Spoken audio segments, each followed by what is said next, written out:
자로 인사하겠습니다. 사랑합니다. 축복합니다. 인사하겠습니다. 네, 우리 한 번 더 모든 것을 함께 합시다. 인사하겠습니다. 네, 감사합니다.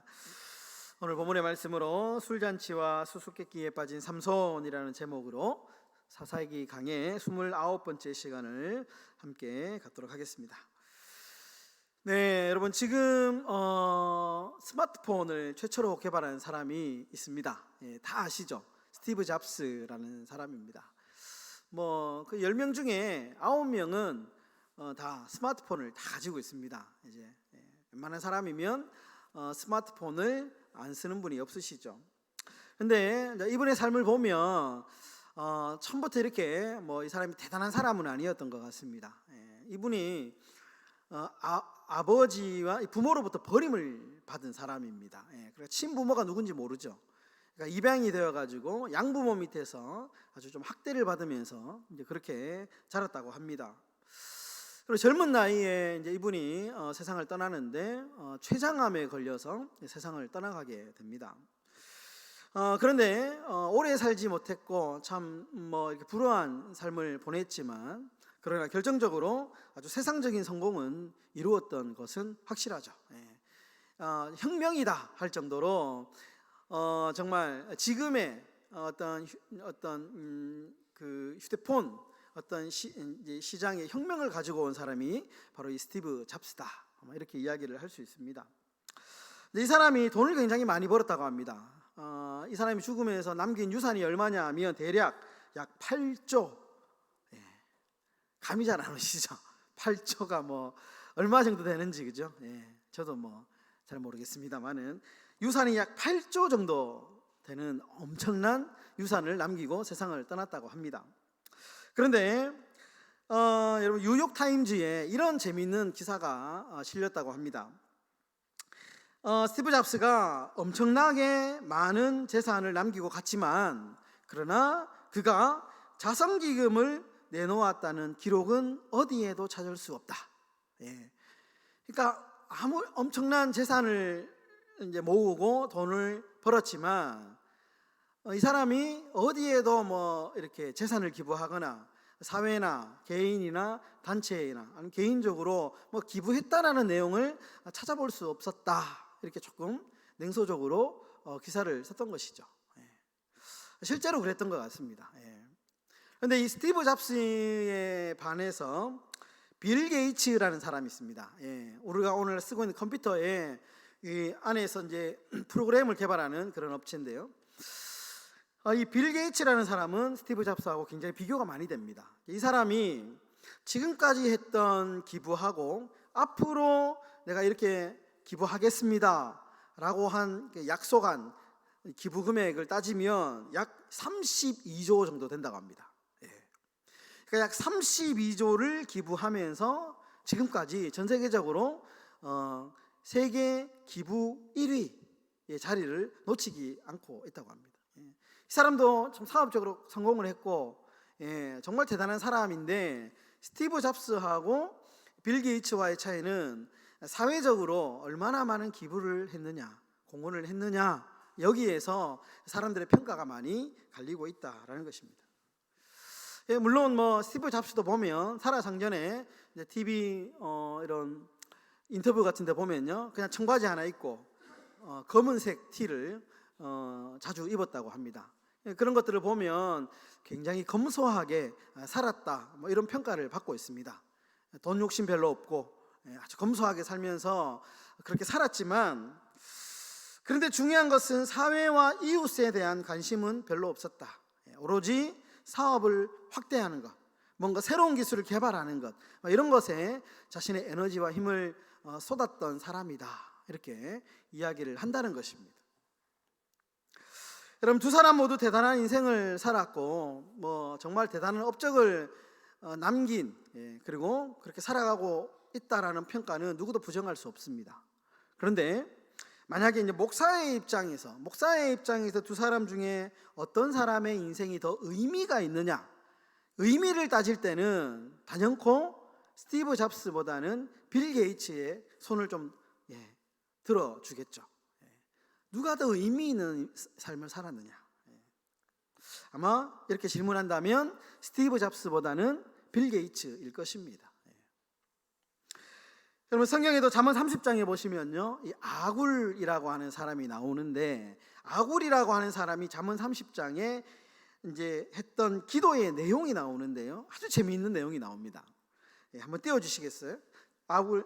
잠언 30장 7절, 8절, 9절에 보시면 이렇게 얘기합니다. 내가 두 가지를 주께 구하였사오니 내가 죽기 전에 내게 거절하지 마시옵소서. 곧 헛된 것과 거짓말을 내게서 멀리 하옵시며. 여기서부터는 같이 읽겠습니다. 시작. 나를 가난하게도 마옵시고 부하게도 마옵시고 오직 필요한 양식으로 나를 먹이시옵소서. 혹 내가 배불러서 하나님을 모른다 여호와가 누구냐 할까 하오며 혹 내가 가난하여 도둑질하고 내 하나님의 이름을 욕되게 할까 두려워함이니이다. 아굴이라는 사람이 기도하는데, 하나님, 나는 너무 부자도 싫고요, 너무 돈 없어서 가난하게 살기도 싫고요, 적당하게 살고 싶습니다. 왜냐하면 내가 이 돈 때문에 눈이 멀어가지고 하나님 혹시 하나님을 배반할까 봐 두렵습니다. 이렇게 기도를 한 것이죠. 그러니까 세상의 헛된 것에 마음을 빼앗기지 않고 의미 있게 좀 살고 싶다, 의미 있는 삶을 살고 싶다라고 하는 아굴의 고백입니다. 여러분, 바울도 젊은 목사인 디모데에게 이렇게 말씀합니다. 디모데전서 4장 7절에 보시면 망령되고 허탄한 신화를 버리고 경건에 이르도록 내 자신을 연단하라.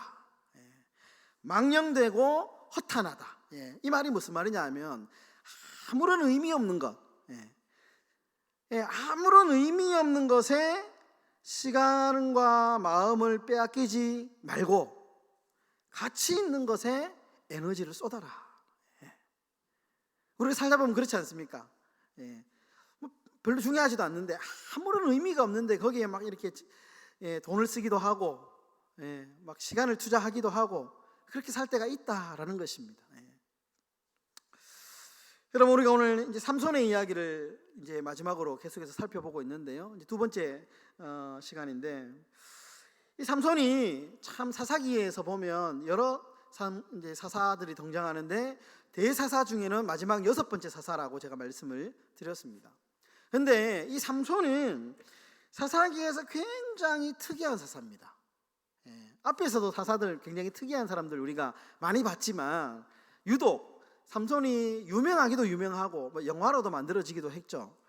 그만큼 유명한 사사이기도 한데 가장 특이한 사사이기도 하고요, 그리고 사사기에서 가장 분량이 긴 사사이기도 하고, 그리고 가장 망령되고 허탄한 것에 마음을 쏟는 타락한 사사의 대표적인 사사입니다.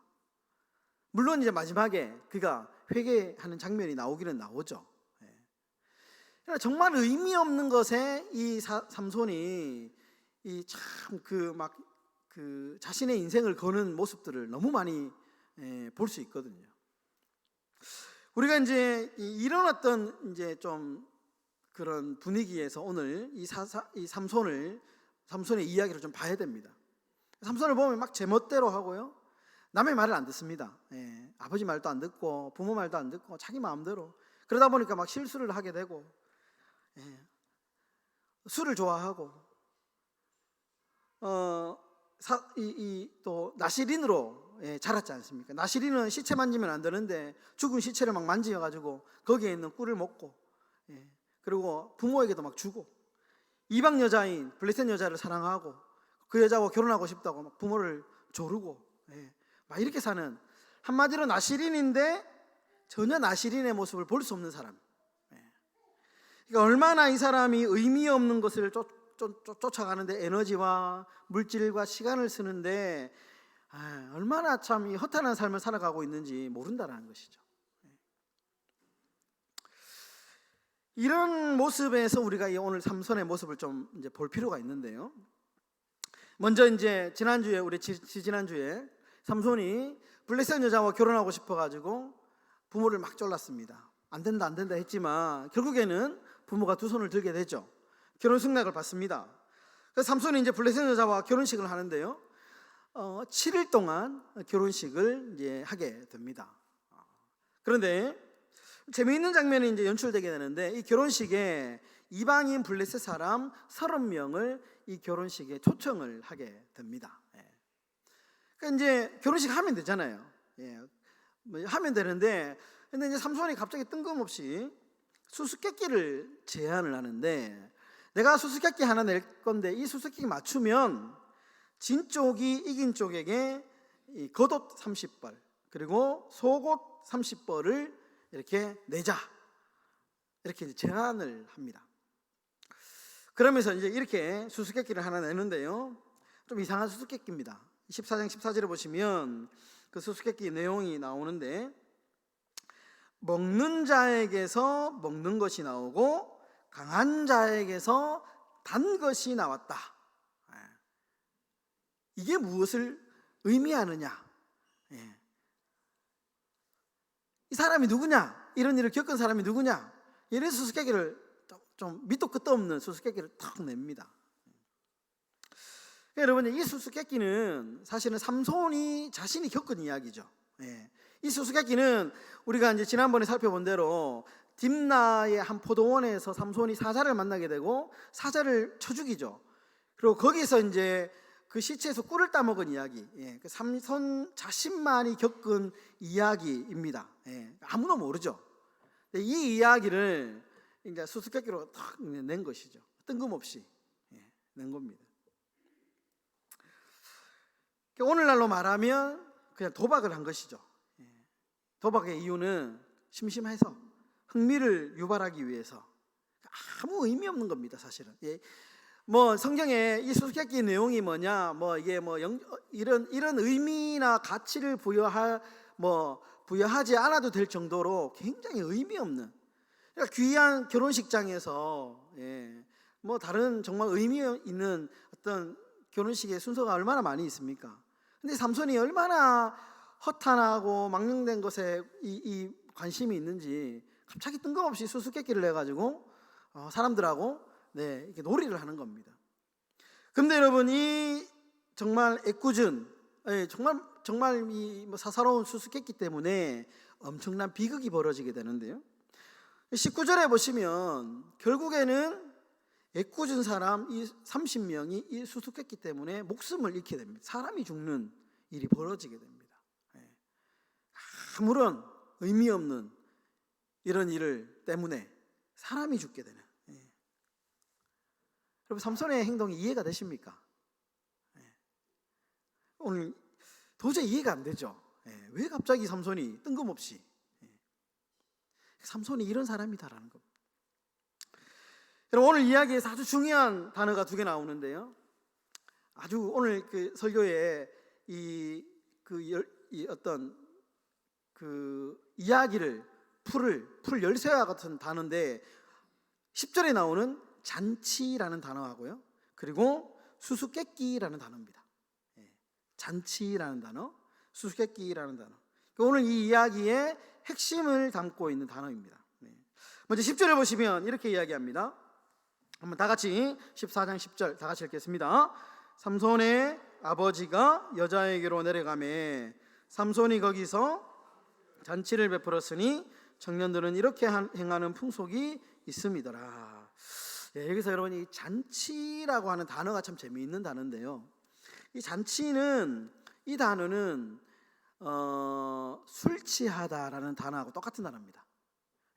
히브리어에 술 취하다라고 하는 단어와 같은 어근을 가지고 있는 단어입니다. 그러니까 이 잔치는 무슨 잔치냐 하면 일반적인 잔치가 아니고요, 술잔치. 한마디로 세상적인 허랑방탕한 잔치라는 뜻입니다. 허랑방탕한 잔치. 여러분, 누가복음 15장에 보시면 탕자가 아버지 재산 받아가지고 번타국으로 가죠. 거기서 이제 어떤 구절이 나오냐 하면 이 아들이 이 돈을 가지고 허랑방탕하게 이 돈을 다 허비합니다. 거기에 허랑방탕이라는 단어가 나오거든요. 그 말하고 의미가 똑같은 말입니다. 허랑방탕한 잔치. 세상적으로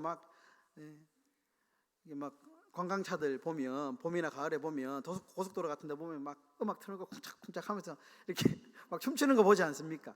예, 허랑방탕한 그런 세상적인 잔치가 오늘 여기에 쓰인 잔치라는 말입니다. 예, 잔치. 두 번째로 수수께끼라는 단어는 어떤 의미를 가지고 있느냐 하면 이 삼손이 얼마나 어리석은 사람인가를 대변하는 단어입니다. 예, 수수께끼. 예. 그러니까 얼마나 의미 없는 일에 이 삼손이라는 사람이 시간을 투자하고 에너지를 낭비하는가를 대표하는 단어가 이 수수께끼. 수수께끼에 목숨을 걸고 있지 않습니까?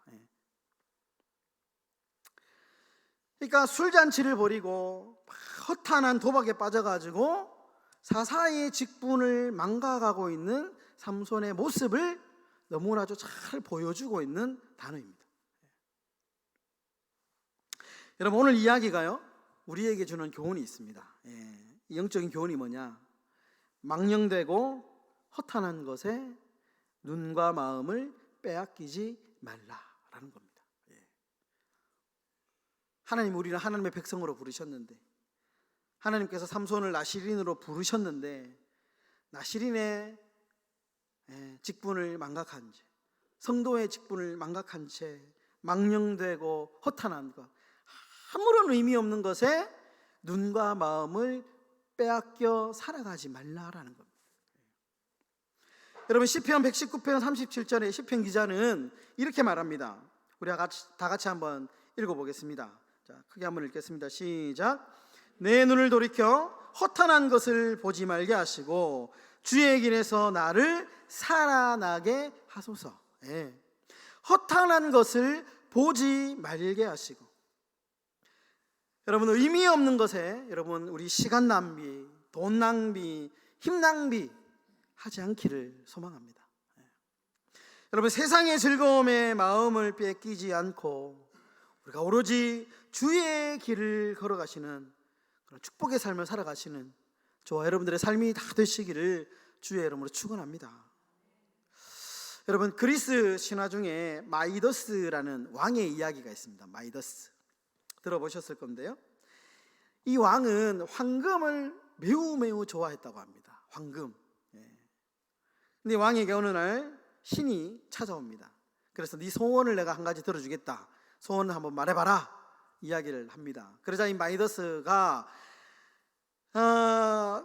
이렇게 얘기해, 만지는 것은 무엇이든지 황금이 되게 해주십시오, 이렇게 소원을 빕니다. 신이 이제 그 소원을 들어주는데요, 그래서 그가 만지는 것은 이제 무엇이든지 다 황금으로 변하는 겁니다. 얼마나 좋겠으면 생각해 보십시오. 황금을 좋아하는데 만지는 족족이 다 황금이 되는 겁니다. 황금을 그래서 막 너무 좋은 나머지 황금을 하루 종일 만드는 일에 막 열중하며 살아갑니다. 만지는 족족. 그런데 여러분, 이 왕이 하루도 지나지 않아서 후회하게 됩니다. 그가 자기 손으로 만들어 놓은 이 황금의 세계를 바라보면서 이제 절망하기 시작하는데요, 그가 사랑하는 딸도 그의 손이 닿는 순간 황금으로 변하고요, 물 한 잔 마시려고요, 물을 뜨는 순간 황금으로 변하고요, 맛있는 음식을 좀 배고파서 먹으려고 하는데 황금으로 변하는 겁니다. 그래서 그는 그 황금의 항복판에 막 절망하면서 신에게 이렇게 부르짖습니다. 내가 원한 것은 황금이 아닙니다. 나의 딸 메리의 생명을 돌려주십시오. 내가 원한 것은 황금이 아닙니다. 한 모금의 물입니다. 내가 원한 것은 황금이 아닙니다. 지나간 시절 친구들과의 우정입니다. 여러분, 인생을 살아가면서 무엇이 중요한가, 무엇이 가치가 있는가를 우리에게 말해주는 이야기죠. 진짜 가치가 뭐냐? 황금이 아니라는 겁니다. 여러분, 우리가 어디에 지금 시간을 투자하고 있는지, 우리가 어디에 지금 돈을 써야 하는지, 여러분, 우리가 어디에 우리의 에너지를 집중해야 되는지 우리가 한번 생각해 봐야 된다는 것입니다. 사명이죠, 사명. 우리의 힘과 우리의 물질과 우리의 에너지를 어디에 쏟아야 되느냐? 주어진 사명에 우리의 힘과 우리의 물질과 우리의 에너지를 써야 된다는 겁니다. 그것이 가장 가치 있는 영적인 일이기 때문에, 하나님이 원하시는 일이기 때문에 그렇다라는 겁니다. 물론 여러분, 우리가 열심히 사업도 해야 되고 직장 생활도 해야 되고 돈도 벌어야 됩니다. 쉴 때는 정말 푹 쉬어야 되고, 놀 때는 정말 남부럽지 않게 놀아야 되죠. 인생을 그렇게 살아야 됩니다. 그것을 부정하는 것이 아닙니다. 그러나 그리스도인에게는 먹고 사는 것보다 훨씬 더 중요한 것이 있는데, 그것이 뭐냐? 사명이다라는 거예요. 사명. 여러분, 성도에게는 기도의 사명이 있습니다. 기도의 사명. 여러분, 이 대한민국을 위해서 여러분들 얼마나 기도하고 있습니까? 여러분, 자식을 위해서는 많이 기도하시죠? 여러분, 기도 조금 해도 됩니다. 자식들 잘 먹고 잘 삽니다. 걱정하지 마십시오. 우리 어머니 집에 가면요, 맨날 나 걱정하시거든요. 자식이 많다고 맨날 걱정하시거든요. 밥은 묻나. 요즘 밥 굶고 사는 사람 물론 있을 수 있을지 몰라도 어머니한테 제가 걱정하지 마십시오. 제가 밥 먹고 삽니다. 우리 성도님들 너무 사랑을 많이 주셔가지고 제가 밥을 너무 넘치도록 먹고 살아가 살이 찌고 있습니다. 이렇게 제가 어머니에게 제가 이야기를 합니다. 우리 나라와 이 어려운 대한민국, 멈추지 않는 전쟁, 기근, 기도의 사명이 있는 겁니다. 그게 우리의 사명입니다. 여러분, 우리에게 영혼 구원의 사명이 있습니다. 사명입니다. 우리 나가서 전도하지 못하면 기도의 사명이 있는 겁니다. 제가 예전에 대구에서 사회 갈 때 그 목사님이 그런 구호를 만드셨더라고요. 가는 선교사, 보내는 선교사. 가는 선교사는 실질적으로 가서 선교하는 선교사님을 말하는 것이고요, 가지는 못하지만 그러나 선교사적인 삶을 살아가는데 보내는 선교사, 다 선교사라는 겁니다. 여기 앉아 계신 우리 행복한교회 성도님들 보내는 선교사입니다. 한 달에 한 번씩 우리 성경금 하잖아요. 의미 없는 게 아니고요, 보내는 선교사의 사명을 감당하는 겁니다. 선교사입니다. 선교사. 여러분, 예배를 드려야 하는 사명이 있습니다. 예배. 저는 예배 참, 여러분들 우리가 정말 한 주에 한 번 오셔가지고 너무 바빠가지고 수요 새벽 예배 힘들잖아요. 지키기가 물리적으로 많이 힘들지 않습니까? 그런데 주일에 한 번 나와가지고 드리는 예배, 사명을 가지고 내가 이거 사명이다, 죽을 때까지 사명이다 생각하시고 여러분 예배를 드려야 되는 겁니다. 허탄한 것, 쓸데없는 것, 아무런 의미 없는 것에 마음을 뺏기지 않고. 제가 지난주에 우리 친구, 우리 목사님을 이제 신다운 동기, 유일하게 나이도 똑같고 이제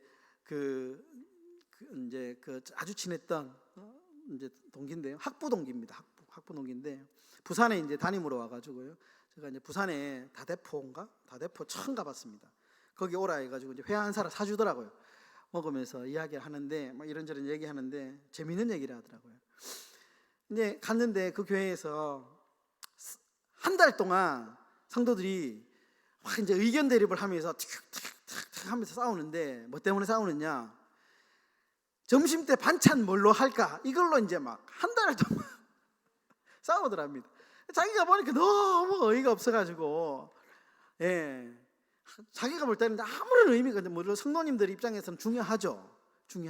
먹는 게 중요하잖아요. 일주일에 한 번 오셔가지고. 근데 목사의 입장에서 보니까 아무런 사실은 의미가 없는 건, 그냥 아무거나 먹어도 되는데, 아니 심지어 진짜 시켜 먹어도 되는데, 자기가 막 그런 생각이 들었다 하면서 그 얘기를 하더라고요. 그래서 아무런 의미가 없는 것, 그런 것에 우리가 마음을 뺏기지 않고, 여러분 우리의 사명의 길, 진짜 가치 있는 것, 사명의 길을 올곧게 여러분 걸으시는 저와 여러분들의 삶이 되시기를 축원합니다. 여러분 말씀을 정리하겠습니다. 누가복음 16장에 보시면 부자와 거지 나사로 이야기 잘 아시죠? 나오는데요, 이 한 부자가 있습니다. 이름도 안 나옵니다. 부자 이름도 안 나옵니다. 한 부자가 있는데 이 부자는 날마다 호화롭게 잔치를 벌이면서 세상의 술잔치에 빠져서 살아갑니다. 반면에 부자의 문 앞에는 거지가 한 명 사는데요, 나사로라고 하는 이름이 나옵니다. 나사로라고 하는 거지가 피부병에 걸려가지고 그 잔치상에 떨어지는 그 잔반, 부스럼이라고 되어 있지만 음식 찌꺼기 그거 주워 먹으면서 살고 있는 거지가 나옵니다. 두 사람이 죽었습니다. 아마 동시에 죽은 것 같아요. 그런데 세상 잔치에 빠져 살던 부자는 죽어서 어디에 갔냐 하면 음부의 고통 속에 들어갑니다. 반면에 평생 살면서 한 번도 잔치에 참여하지 못했던, 그 진수성찬 한번 제대로 먹어보지 못했던 나사로 거지는 죽어서 어디에 갔느냐? 하나님 나라의 혼인잔치에 들어갑니다. 혼인잔치. 그러면서 성경의 저자는 이렇게 말합니다. 누가복음 16장 25절. 다 같이 한번 누가복음 16장 25절 다 같이 읽겠습니다. 아브라함이 이르되 너는 살았을 때에 좋은 것을 받았고 나사로는 고난을 받았으니 이것을 기억하라. 이제 그는 여기서 위로를 받고 너는 괴로움을 받느니라. 여러분, 성경은 세상의 잔치, 술잔치와는 비교할 수 없는 잔치를 소개하고 있는데요, 그게 바로 하나님 나라의 혼인잔치를 이야기합니다. 이 혼인잔치에 청함을 받은 자는 복이 있다, 복이 있다, 이렇게 말합니다. 요한계시록 19장 9절에 분명하게 이렇게 말씀합니다. 천사가 내게 말하기를 기록하라. 어린 양의 혼인잔치에 청함을 받은 자들은 복이 있도다.